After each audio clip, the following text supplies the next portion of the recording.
네, 우리 예레미야 40장 6절 한 절 말씀을 우리 같이 한 목소리로 읽겠습니다. 6절입니다. 예레미야가 미스바로 가서 아히감의 아들 그다랴에게로 나아가서 그 땅에 남아있는 백성 가운데서 그와 함께 사니라. 아멘. 오늘 이 말씀 가운데 하나님의 은혜가 넘치기를 기도하고 소망합니다. 기도하는 마음으로 고백하겠습니다. 하나님과 동행하겠습니다. 아멘. 우리 옆 사람 축복하면서 하나님과 동행하십시오. 할렐루야. 하나님과 동행하는 복된 날 되시기를 소망합니다. 예레미야 40장 말씀은요, 어제 우리 예레미야 39장 지난주에 했던 예루살렘이 함락된 그 다음 이야기입니다. 모든 것이 다 망해버렸고요. 이제 하나님께서 정말 선포하신 그 말씀대로 이 백성들이 포로로 끌려가는 상황이에요.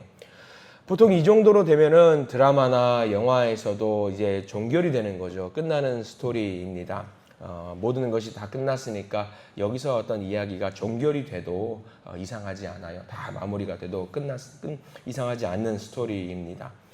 예레미야는 여기서 끝난 것일까? 하나님께서 시키셨던 모든 일들을 부지런히 다 했어요. 다 선포했고요. 말씀하신 것들을 다 이루어냈단 말이지요. 그리고 그 선포하신 대로 예레미야가 다 봤어요. 다 끝난 것을 봤습니다. 포로가 되었고 바벨론으로 끌려갔습니다. 그러면 여기서 끝난 것일까? 모든 것이 끝났으니까 마무리되는 것일까?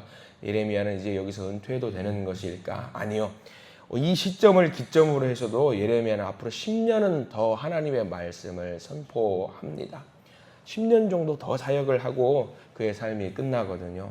다 끝난 줄 알았는데 그게 끝이 아니에요. 우리는 40장 말씀을 보면서 끝난 건가? 39장 말씀을 보면서 끝난 건가? 아니요. 계속해서 하나님은요, 이 유다 백성들을 향해서 전해야 될 그 말씀들을 계속해서 주고 계십니다. 이맘때쯤 예레미야의 마음에 한번 여러분들 들어가 보시면 어떤 마음이었을까요? 좀 쉬고 싶었을 겁니다. 목숨 걸고 열심히 했어요. 하나님 이제 끝난 거 아닙니까? 좀 쉬었으면 좋겠습니다. 라고 할 수도 있었을 법한데 하나님이 말씀하셔요. 아니야. 할 일이 많아. 갈 곳이 많아. 계속 하자. 달려가서 선포했으면 좋겠다. 그 말씀을 하나님이 예레미야에게 주고 계시는 것 같습니다. 오늘 우리가 보게 되는 말씀이 예레미야 40장인데요. 사실 예레미야가 끝났다라고 한다면 이 40장에서 마무리가 돼도 이상하지 않습니다. 근데 예레미야는 몇 장까지 있냐면 52장까지 있어요. 부지런히 또 달려가야 돼요. 그 시작점에 있는, 또 다른 시작점에 있는 말씀이 오늘 40장 말씀이에요. 1절 말씀부터 우리가 쭉 보면은 예레미야에게 또 다른 임무를 주는 그런 말씀, 그런 역사 현장을 우리가 보게 됩니다. 1절 말씀 천천히 한번 읽어볼까요? 1절입니다. 사령관 느부사라단이 예루살렘과 유다의 포로를 바벨론으로 옮기는 중에 예레미야도 잡혀 사슬로 결박되어 가다가 라마에서 풀려난 후에 말씀이 여호와께로부터 예레미야에게 임하니라 라고 나와 있습니다. 지금 예레미야도 잡혀서 포로로 끌려가고 있어요. 그 상황 속에서 하나님의 말씀이 지금 예레미야에게 임하게 되거든요. 이때 사실은 기술이 있거나 좀 능력이 있거나 조금 똑똑하거나 영리한 사람들이 바벨론으로 끌려가요. 예레미야도 선지자예요. 선각자고 민족을 이끌어가는 지도자거든요. 그렇기 때문에 바벨론 사람들이 그냥 봤을 때는 그냥 내버려 둘 것이 아니라 바벨론으로 끌고 가서 자기들이 좋은 대로 써먹을 수 있는 좋은 사람이란 말이죠. 근데 바벨론 사람들의 입장에서 보면은요, 바벨론의 호의적인 사람이에요. 항복해라 라고 선포했던 사람이라는 것을 바벨론 사람들도 알고 있어요. 그래서 어떻게 하느냐, 느부사라단이라고 하는 이 장군이 예레미야를 풀어줍니다. 끌고 가지 않고 물어봐요. 느부사라단이 이 장수가 예레미야를 향해서 말을 하는 내용인데 1절 말씀 잘 보면은 무슨 내용이 나와 있냐면 이 여호와께로부터 예레미야에게 말씀이 임한다라고 나와 있잖아요. 특이한 점. 하나님이 직접 예레미야에게 말씀을 주시는 것이 아니라 그 말씀을 주시는데 누구를 통해서 그 말씀을 주시느냐? 바벨론의 장수를 통해서 말씀을 주셔요. 하나님께서 바벨론 장수들도 하나님께서 사용하신다라는 내용이 담겨 있는 거죠. 자, 어떤 내용을 주실까요? 3절 말씀 한번 볼까요? 3절을 통해서 이 느부사라단을 통해서 말씀을 임하게 해주시는데 3절 읽어보겠습니다. 여호와께서 그가 말씀하신 대로 행하셨으니 이는 너희가 여호와께 범죄하고 그의 목소리에 순종하지 아니하였으므로 이제 이루어졌도다. 이 일이 너희에게 임한 것이니라. 3절 전체를 다 밑줄 그으십시오. 이 말씀이 우리는 아무렇지 않게 믿는 자들이기 때문에 은혜로운 말씀이다. 하나님이 말씀해 주시는구나 생각을 할 수 있는데 이 3절 말씀은 누가 한 말이냐? 바벨론 장수가 한 말이에요. 바벨론 장수가 고백을 하고 있는 장면이거든요. 뭐예요? 하나님을 믿지도 않는 이 바벨론의 장수가 지금 그 마음속으로 무엇을 고백하고 있냐? 야, 여호와 하나님은 살아있더라. 유다 백성들도 인정하고 있지 않은 그것을 지금 누가 인정하고 있냐면 바벨론의 사령관 느부사라단이 인정하면서 너희들이 이렇게 망한 이유가 뭔지 아냐? 너희들이 하나님의 말씀, 여호와 하나님의 말씀을 순종하지 않았기 때문에 너희들이 망한 거 아니야. 너희들 기도하지 않았기 때문에 망한 거 아니야. 너희들 말씀 보지 않고 순종하지 않았기 때문에 망한 거 아니야. 너희들 잘 생각해봐라. 지금 그 이야기를 지금 예레미야에게 하고 있는 거예요. 하나님의 말씀이 다이렉트로 그냥 예레미야에게 꽂아도 되는데 하나님이 굳이 느부사라단이라는 바벨론 장수를 통해서 말씀을 임하고 있는 거예요. 이게 참 아이러니한 상황이죠. 지금 이 3절 말씀이 누구의 말이어야 되냐면 사실 시드기야의 고백이 되어야 돼요. 유다 백성들의 고백이 돼야 돼요. 우리가 망하게 된 이유가 뭐냐? 우리가 순종하지 않았기 때문에 망한 거 아니냐? 스스로 고백해야 되는데 그게 아니라 지금 바벨론 장수를 통해서 이 말씀을 전해주고 계시는 거예요. 아이러니하죠. 너희들 왜 망한 줄 아냐? 너희들이 망한 이유 순종하지 않아서 망하게 된 것이다. 이 중요한 사실을 적장이었던 느부사라단을 통해서 하나님이 선포하게 만드셨어요. 이 이야기를 가만 묵상하면서 유다의 왕들이 아멘 하면서 이 고백을 했다라고 한다면 이스라엘 백성들이 아멘 하면서 이 말씀을 순종했다라고 한다면 지금 이 지경까지 이르지 않았을 텐데 예레미야는 이 말을 듣고 얼마나 또 눈물을 흘렸겠습니까? 그런데 느부사라단이라고 하는 이 장수가 예레미야에게 호의적인 자세를 취하는데 예레미야에게 기회를 줘요. 이 기회를 주는 이 4절의 말씀이 우리에게 굉장히 도전이 되거든요. 이 4절 말씀 좀 긴 내용인데 천천히 한번 내게 주시는 말씀을 한번 받아 먹어보시기 바랍니다. 여러분들이 예레미야예요. 그리고 예레미야에게 하나님의 말씀이 임하지요. 4절 말씀 천천히 한번 읽어볼까요? 4절입니다. 보라, 내가 오늘 내 손에 사슬을 풀어 너를 풀어주노니 만일 내가 나와 함께 바벨론으로 가는 것을 좋게 여기거든 가자. 내가 너를 선대하리라. 만일 나와 함께 바벨론으로 가는 것을 좋지 않게 여기거든 그만두라. 보라, 온 땅이 내 앞에 있나니 내가 좋게 여기는 대로 옳게 여기는 곳으로 갈지니라 하니라. 이게 뭐죠? 결정해라. 너가 하나님의 사람인 것을 내가 알고 있고 네가 해야 될 일이 많이 있는 것을 내가 알고 있는데 그래도 나는 너에게 호의를 베풀어서 바벨론으로 같이 갔으면 좋겠다. 거기 가면 이제부터는 호의호식하면서 편하게 살 수 있는데 어떻게 할 거냐? 같이 가자라고 지금 느부사라단이 권면하고 있는 거예요. 여러분들 어떻게 하실래요? 그 땅에 남아 있으실 겁니까? 아니면 선진 문물이 있는 바벨론으로 가서 좀 편하게 지내실 겁니까? 여기서 결정하는 거. 저라면은 갈 것 같아요. 믿음이 좀 부족해서 아직은 갈 것 같아요. 근데 예레미야는 지금 굉장히 유혹이 되는 이 이야기를 듣고 있어요. 그 땅에 남으면 예레미야 어떻게 되는 줄 아세요? 열심히 살면 되겠죠? 아니에요. 예레미야는 지금 매국노예요. 그 땅에 남아있으면 돌 맞아 죽어요. 돌 맞아 죽어. 그런데 예레미야는 욕을 한 바가지 먹을 각오를 하면서 지금 뭐 하게 되냐면 저는요 이 자리에 남아서 이 백성들과 함께 있겠습니다. 라고. 내게 주신 사명이 있기 때문에 선지자입니다. 저는 그대로 하나님의 말씀을 전하는 사람이기 때문에 내가 이 땅에서 죽을지언정 하나님의 일을 하는 그 사명자로 남아 있겠습니다. 눈물을 흘리는 심정으로 남아 있을 겁니다. 바벨론으로 가지 않아요. 그래서 우리가 읽었던 6절 말씀이 그 고백이거든요. 자, 우리가 아까 말씀 서두에서 6절 말씀을 읽었는데 그 심정으로 6절을 다시 한번 읽어보시면 이 6절 좀 다르게 읽혀질 겁니다. 6절 말씀 읽어보겠습니다. 예레미야가 미스바로 가서 아히감의 아들 그다랴에게로 나아가서 그 땅에 남아있는 백성 가운데 그와 함께 사니라. 여기서 아히감의 아들 그다랴는요, 그나마 믿음이 있었던 사람이에요. 지도자거든요. 바벨론이 이제 가면서 총독으로 세워요, 이 땅을요. 여기서 너희들이 다스려 봐라고 남겨둔 사람과 함께 이 유다 땅을 재건하기 위해서 남아 있게 됩니다. 제가 이 말씀을 묵상하면서 예레미야의 마음에 좀 한번 들어가 봤어요. 이제 다 그만두고 내려놓고 평범한 사람이 되어서 살고 싶은데 라는 마음이 있었겠더라고요, 저도. 그런데 예레미야는 여전히 선포자가 되어서 하나님의 일을 하기로 마음을 먹어요. 의미 있는 결단을 합니다. 그래, 내가 아직 할 일이 있어. 내가 해야 될 일이 있어. 내게 주신 그 사명을 감당해야 돼. 하나님, 저를 부르신 뜻을 그대로 따르고 순종하겠습니다. 라고 하는 지금 결단하는 장면이에요. 오늘 40장 말씀.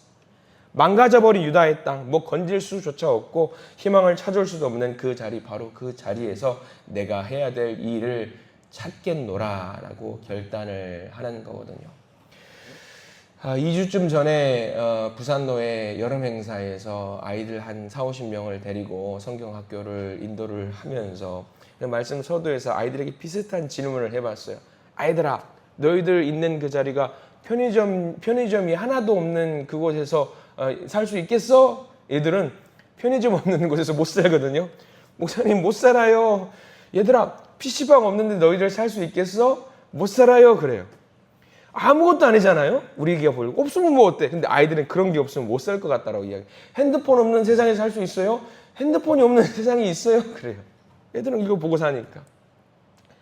너무 불편한 그 세상 속에서 아이들은 사는 것이 익숙하지 않은데 여러분들은 그 세상 속에 살아봐서 알아요. 그러면 지금 이 평안을 누리고 있다가 다시 그 옛날 그 편한 시설들이 없는 세상으로 돌아갈 수 있을까? 쉽지 않아요. 별거 아니잖아요. 갈 수 있지 않을까? 근데 한번 막상 가보시면은요, 그럼 미치고 환장할 노릇이에요. 서울 경기권에서 사역을 하다가 이제 나이 드신 노 부부들, 성도님들이 좀 편하게 살고 싶어서 서울에 이제 외곽에 있는 위성도시로 이사를 하면서 살려고 좋은 별장도 짓고 사시려고 해요. 목사님, 전도사님, 저 이제 나중에 거기서 살려고 해요. 가세요. 그러고 나서 한 달 있다가, 정확하게 한 달 있다가 다시 돌아오세요. 왜 오셨어요? 못 살 것 같아요. 편한 곳에서 살고 싶어 하니까. 예레미야의 마음이 별거 아닌데 그런 감정에 이입을 해보면 이 상황이, 그래요. 누가 그 힘든 곳에서 살고 싶어 하겠습니까? 근데 지금 예레미야는요, 그 마음, 내게 주신 사명이 있을 테니까 여전히 나는 그 일을 하겠다. 사명자로 서 있겠다라고 하는 귀한 고백을 하고 있는 거예요. 이 예레미야의 모습이 우리에게는 정말 귀감이 돼요. 왜냐하면 우리들은요, 살면서 조금 힘들고 아프고 고통을 당하게 되면은요, 나 안 해, 나 못 해 먹겠네 하고 그 일을 그만둬 버리거든요. 선언을 하고 포기를 해버려요. 그리고 우리를 유혹하는 더 좋은 것들 앞에서 사명을 뒷전에 두고 그 유혹의 길로 가게 마련입니다. 근데 예레미야는 그 상황 속에서 무엇을 어떻게 해야 되는지 너무나도 정확하게 알고 그 길을 가요. 그래, 하나님이 나를 지금 여기 보내신 뜻이 있겠지. 하나님의 뜻을 먼저 헤아려야겠다. 하나님이 주신 그 일을 해야겠다라고 하면서 힘들지만 그 일을 묵묵히 가고 있어요. 자, 이 말씀을 왜 우리에게 주실까? 이 말씀을 우리에게 주신 이유가 무엇일까? 매일매일 하루하루 살아가면서 우리가 잊지 말아야 될 것이 있다는 것을 알려주시는 거예요. 여러분들 이 시간 새벽에 비가 철철 오는 이 상황 뚫고 이 자리에 기도하러 나오신 이유가 무엇일까? 기도해라. 너 기도할 제목들 있지 않냐? 편안하게 집에서 쉴 수 있지만, 누울 수 있지만 그거 하지 않고 이 비를 뚫고 나와서 기도하러 만들어주신 이 자리, 기도하라고 세워주신 거예요. 오늘 하루 주신 이유가 무엇일까? 믿는 자로 이 하루를 주신 이유가 무엇일까? 내게 가정을 주신 이유가 무엇일까? 그냥 잘 먹고 잘 살라고? 아니요. 우리 모두에게는 상황과 여건에 맞춰서 해야 할 일을 주셨기 때문에 내가 그 자리에 있는 거예요. 사명이라고 하는 거죠. 사명이라고 하는 거. 예레미야, 이제 편안함을 누리며 살아도 될 법한 이 예레미야에게 사명을 주신 것처럼 우리도 마찬가지입니다. 여러분들, 예레미야예요. 한 분 한 분이 예레미야예요. 그러면 우리는 기도하면서 하나님께 물어봐야 돼요. 하나님, 저 뭐 해야 될까요? 하나님, 제가 무슨 사명 감당해야 될까요? 하나님, 제가 해야 될 일이 무엇일까요? 때로는 나조차고 하나님 맡기신 그 일을 내려놓으신 적이 있을 겁니다. 말씀 묵상하면서 보니까 저도 그런 적이 있더라고요. 나 편하자고 하나님께서 가라고 하신 그 길을 가지 않은 적은 없습니까? 저도 그런 적이 있더라고요. 내게 맡기신 예배의 자리, 내게 맡기신 기도의 자리, 내게 맡기신 묵상의 자리, 내게 맡기신 찬양의 자리, 전도의 자리, 섬김의 자리, 사귐의 자리, 사랑을 나누는 그 자리, 나조차고 그것들을 물린 적이 있더라고요. 바로 그 순간 나의 모습을 하나님께서 지켜보고 계십니다.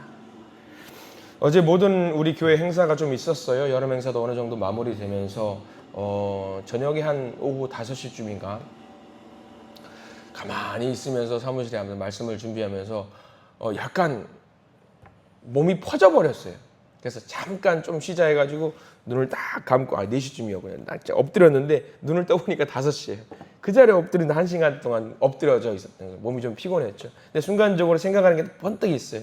야, 너 할 일 있다라는 거를 순간 알려주신 거예요. 순간 이제 조용히 묵상하면서 좀만 더 쉬면 안 될까요?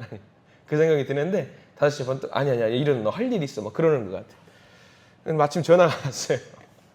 어디 신방 갈 데가 있다고 순간적으로.